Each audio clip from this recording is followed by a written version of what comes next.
Are you willing to enforce the law fairly against people who are political allies of the president?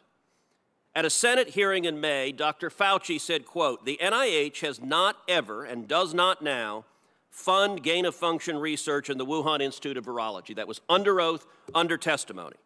On October 20th, the NIH Principal Deputy Director, in writing, directly contradicted it. Those two statements cannot be true. As you know, Section 1001 of Title 18 makes it a federal crime to knowingly make false statements to Congress. Is the Department of Justice investigating Dr. Fauci for lying to Congress, and will you appoint a special prosecutor to do so?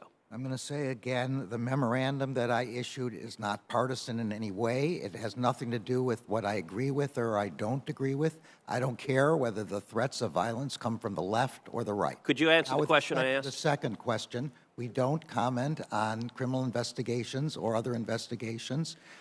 Well, amazingly, when it's the political enemies of the administration, you comment loudly in a memo. Let me ask one other question. You're not asking. President Biden recently said in a national town hall that police officers who decline to get vaccinated should be fired. Do you agree with President Biden on that?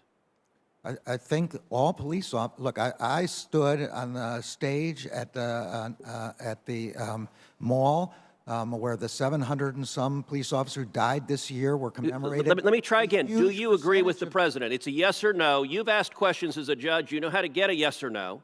Do you agree with the president? Yes or no? A large percentage of the law officers who died this year died from COVID-19. Do you agree with President Biden that police officers who decline to get vaccinated should be fired? Yes or no? And if they had been vaccinated, they wouldn't have died. So is that a yes? You do agree with the president? Police officer. In Chicago, a third of the police officers did not file their vaccination status. Do you think Chicago should fire a third of its police officers when murder rates and crime rates are skyrocketing? This is a determination that the city of Chicago will have to make. So do you agree with the president? The president said yes. Do you agree with him? You are the chief law enforcement officer of the United States. Do you agree with Joe Biden saying fire police officers despite skyrocketing crime rates? That is a question that is one of state law there and will have to be decided by the state. You have no view on whether we should fire cops? Senator, your time has expired.